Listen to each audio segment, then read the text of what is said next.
नमस्कार दोस्तों। चाइना का बेल्ट एंड रोड इनिशिएटिव जो कि 2013 के अंदर चाइना के प्रेसिडेंट शी जिनपिंग द्वारा अनवील किया गया था, जिसके जरिए एशिया, यूरोप और अफ्रीका को एक बेल्ट एक रोड यानी कि एक जमीनी रूट और एक समुद्री रूट से जोड़ने का प्रयास किया जा रहा था। और चाइना ने एंशिएंट सिल्क रूट की उस समय पर इस चीज के लिए याद दिलाई। अब ये जो एंशिएंट सिल्क रूट था ना, इसकी वजह से यूरोप को भी बहुत फायदा होता था। ऐसी कंडीशन में कई सारे यूरोपियंस ने भी बेल्ट एंड रोड इनिशिएटिव के अंदर अपना इंटरेस्ट दिखाया, जैसे इटली है, ग्रीस है और भी कई सारी कंट्रियां हैं। इवन यूरोपियन निवेशकों ने भी बेल्ट एंड रोड इनिशिएटिव में शुरुआत के अंदर निवेश किया। बट अब डाइस पलटता हुआ दिखाई दे रहा है। चाइना के बेल्ट एंड रोड इनिशिएटिव से जो यूरोपियन कंट्रीज हैं और यूरोपियन निवेशक हैं वो अब रिट्रीट कर रहे हैं, क्योंकि डेब्ट एंड डिपेंडेंसी का डर उनके अंदर आ रहा है। ये आर्टिकल है टाइम्स ऑफ इंडिया का 8 मई 2024 का। अब बात आती है कि क्यों यूरोपियन लोग चाइना के बेल्ट एंड रोड इनिशिएटिव से रिट्रीट कर रहे हैं, और रिट्रीट करने के बाद कैसे इंडिया यूरोपियन कंट्रियों के लिए एक वायबल ऑप्शन के रूप में देखने को मिल रहा है। इसे मैं शुभेंद्र चौहान डिटेल में आप लोगों के साथ में चर्चा करूंगा। बट उसके पहले आप लोग मेरे साथ में SRC10 टेलीग्राम ग्रुप के ऊपर जुड़ सकते हो। मेरे क्लास की अपडेट, PPT, PDF सब कुछ आपको हमें मिल जाएगी। इसके अलावा अगर आप लोग को UPSC CSE की तैयारी करना है, इंडिया के टॉप एजुकेटर से ऑफलाइन क्लास के अंदर पढ़ना है, तो दोस्तों अनअकैडमी अब केवल ऑनलाइन ही रहा है। अनअकैडमी अब ऑफलाइन भी आ चुका है। दिल्ली के करोल बाग मुखर्जी नगर के अंदर, प्रयागराज के सिविल लाइंस के अंदर ऑलरेडी हमारे सेंटर खोले जा चुके हैं। इंडिया के ये टॉप एजुकेटर आप लोगों को ऑफलाइन क्लासेस के अंदर पढ़ाएंगे।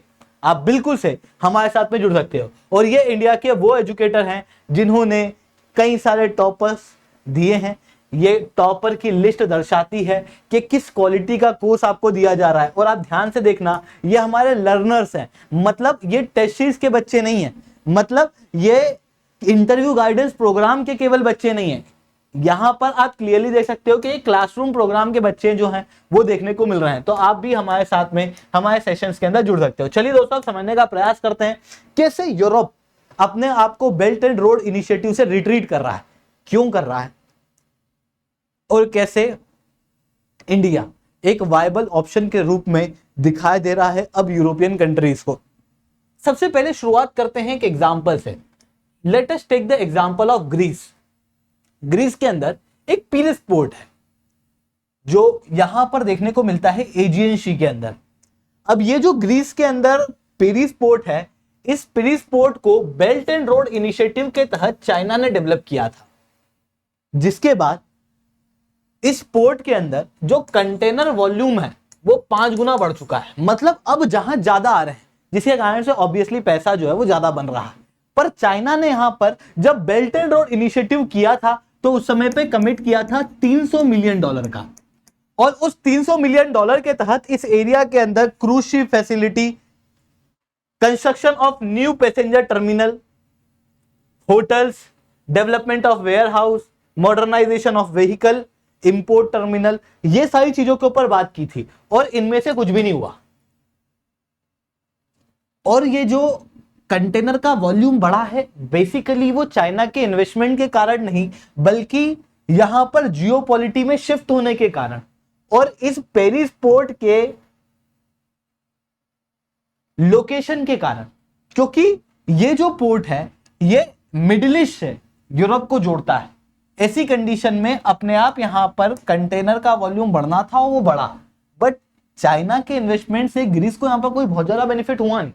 ऐसी कंडीशन में आपको अभी रिसेंटली याद होगा, India middle east economic corridor बनाने की बात हुई थी। ये India middle east economic corridor बनाया गया था PGII के तहत, जो कि G7 का ही एक इनिशिएटिव है, जिसके अंदर बेसिकली ये लोग बेल्ट एंड रोड इनिशिएटिव को हटाकर एक नया इनिशिएटिव लाना चाहते हैं। ये बेल्ट एंड रोड इनिशिएटिव को काउंटर करना चाहते हैं। इसी PGII के तहत जो India middle east Europe economic corridor था, ग्रीस भी इसमें जुड़ा है।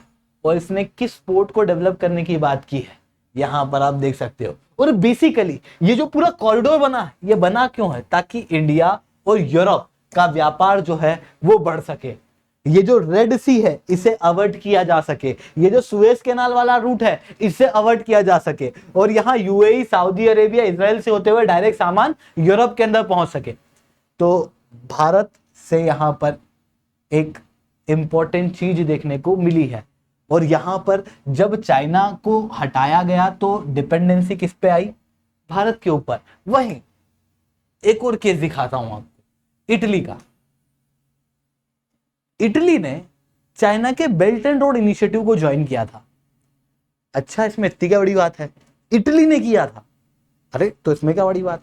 अरे भाई, इटली ने चाइना के बेल्ट एंड रोड इनिशिएटिव को ज्वाइन किया था। इटली एक ऐसी कंट्री है जो कि G7 का पार्ट है, और चाइना के बेल्ट एंड रोड इनिशिएटिव के अंदर एकमात्र G7 की और इवन कहूं दुनिया की बड़ी कंट्रियों में से एक ये देखने को मिल रही थी। जब इटली चाइना के बेल्ट एंड रोड इनिशिएटिव में जुड़ी तो इटली काफी खुश था उस समय, बट इटली को भी चाइना के बेल्ट एंड रोड इनिशिएटिव से कोई बहुत ज्यादा बेनिफिट हुआ नहीं।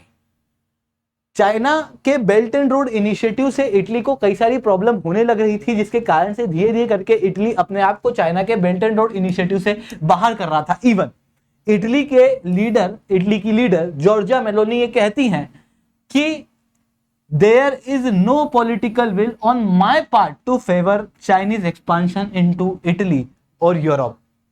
इनका ये कहने का एक बड़ा कारण ये था क्योंकि इन्होंने चाइना के बेल्ट एंड रोड इनिशिएटिव को ज्वाइन किया था क्योंकि इनको लगता था बहुत बेनिफिट प्राप्त होगा। पर चाइना के बेल्ट एंड रोड इनिशिएटिव के अंदर आने के बाद बेनिफिट इटली को नहीं हुआ बल्कि केवल चाइना को हुआ। जैसे इटली का एक्सपोर्ट चाइना के अंदर 18.5 बिलियन डॉलर हो गया 14.5 बिलियन डॉलर से, केवल 4 बिलियन डॉलर बढ़ा है। जबकि वो कंट्रियां जो चाइना के बेल्ट एंड रोड इनिशिएटिव में नहीं जुड़ी हैं, जैसे फ्रांस और जर्मनी, इनका एक्सपोर्ट 107 और 23 बिलियन डॉलर का है। वहीं इटली को तो केवल 4 बिलियन डॉलर का मुनाफा हुआ है, और वो भी इन्फ्लेशन में काउंट करोगे तो और कम है। पर चाइना का एक्सपोर्ट इटली के अंदर लगभग डबल हो गया, जिसके कारण से यहां पर क्लियरली इटली को नुकसान देखने को मिला। और इटली ने फाइनली चाइना के बेल्ट एंड रोड इनिशिएटिव से अपने आप को बाहर कर लिया ऑफिशियली। ये थोड़े समय पहले के न्यूज आर्टिकल के अंदर हम लोगों को देखने को मिला। वहीं जब इटली ने अपने आप को चाइना के बेल्ट एंड रोड इनिशिएटिव से अलग किया तो इटली किसके क्लोज आया? कौन सी कंट्री थी? Obviously India. ऐसा क्यों हुआ? यहां पर जब चाइना के साथ में बेल्ट एंड रोड इनिशिएटिव किया गया था उस समय पर भारत और इटली के रिलेशन अच्छे नहीं थे, क्योंकि ऑलरेडी एनरिका लेक्सी केस हो चुका था और भी कुछ केसेस जो हैं वो चल रहे थे हेलीकॉप्टर डील वगैरह को लेके। अगस्ता वेस्टलैंड का केस जो है वो हम लोगों को देखने को मिल रहा था, जिसके कारण से डिफेंस वगैरह के अंदर भारत और इटली के बीच में कोलैबोरेशन और कोऑपरेशन नहीं हो रहा था। चाइना के बेल्ट एंड रोड इनिशिएटिव से निकलने के बाद इटली ने क्लियरली कहा कि हम भारत के साथ कोलैबोरेट करेंगे और भारत के साथ में डिफेंस पैक्ट भी साइन किए। तो वो चीज यहां पर देखने को मिली। इवन ये यूरोप का आप देखो, यूरोपियन यूनियन ने क्लियरली वॉर्न किया है कि चाइना के साथ ट्रेड गैप एक अपने आप में बड़ी समस्या की बात है, और यूरोपियन यूनियन के चीफ लगातार चाइना के बेल्ट एंड रोड इनिशिएटिव को भी क्रिटिसाइज करते हैं, क्योंकि यूरोपियन यूनियन मानता है कि जो चाइना का बेल्ट एंड रोड इनिशिएटिव है ये धीरे धीरे करके चाइना का एक टूल बनता जा रहा है, जिसके जरिए चाइना अपनी जियोपॉलिटिकल हेजिमनी को बढ़ाना चाह रहा है। ऐसी कंडीशन में यूरोप जो है वो चाइना के बेल्ट एंड रोड इनिशिएटिव को बहुत ज्यादा सपोर्ट नहीं कर।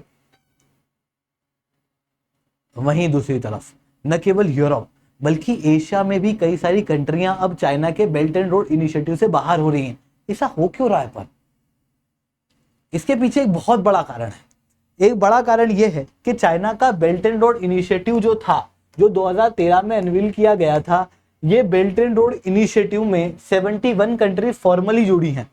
अधिकतर लिस्ट डेवलप कंट्री और डेवलपिंग कंट्री थी जिन्हें इन्वेस्टमेंट की आवश्यकता थी। चाइना से भी मिल जाए कोई बात, पर चाइना ने बायलैटरल एग्रीमेंट इन सारी कंट्रियों के साथ में किए, कोई यूनिफॉर्म एग्रीमेंट था नहीं। ऐसी कंडीशन में चाइना ने कई सारे देशों को ठगा, जिसके कारण से यहां पर क्लियरली डेब्ट ट्रैप डिप्लोमेसी देखने को मिली। और इवन वेस्टर्न कंट्रियों ने उसे काफी ज्यादा प्रचलित किया। फॉर एग्जांपल श्रीलंका का केस लो, श्रीलंका के अंदर हम्बनटोटा पोर्ट चाइना ने इसी बेल्ट एंड रोड इनिशिएटिव के तहत डेवलप किया था। श्रीलंका को खूब लोन दिया, बाद में पोर्ट चला ही नहीं। और फिर उसके बाद में श्रीलंका से 99 ईयर्स के लिए हम्बनटोटा पोर्ट को चाइना द्वारा लीज पे ले लिया गया। ये क्लियरली दर्शाता है कि किस तरीके से चाइना अपनी डेब्ट ट्रैप के अंदर दूसरी कंट्रियों को घेर रहा है। वहीं मलेशिया ने भी अपने आप को चाइना के बेल्ट एंड रोड इनिशिएटिव से बाहर कर लिया था। इनका कहना यह था कि चाइना जो है वो बेल्ट एंड रोड इनिशिएटिव के अंदर लोन देता है कंट्रियों को लोन देने के साथ में कुछ टर्म्स एंड कंडीशन लगता है कि आपका जो इंफ्रास्ट्रक्चर प्रोजेक्ट है वो हम डेवलप करेंगे, मतलब हमारी कंपनियां डेवलप करेगी। तो चाइना की कंपनी यहाँ पर बेल्ट एंड रोड इनिशिएटिव के तहत क्या करती है, प्रोजेक्ट को डेवलप करती है और उसके अंदर खूब पैसा लगाती है, मतलब फिजूल की खर्ची, ताकि ज्यादा से ज्यादा लोन जो है वो लिया जा सके। क्योंकि लोन तो आखिर में चाइना से ही आ रहा ना। खूब करप्शन वगैरह किया जाता है, जो 100 करोड़ का सामान होता है वो 200 करोड़ के अंदर बनाया जाता है और चाइना का डेब्ट जो है वो बढ़ता चला जाता है। ये चीज मलेशिया के अंदर क्लियरली देखी गई, जिसके कारण से मलेशिया ने अपने आप को बेल्ट एंड रोड इनिशिएटिव से बाहर कर दिया। और इवन क्वालिटी वगैरह भी इन इंफ्रास्ट्रक्चर की काफी ज्यादा कम देखने को मिलती है।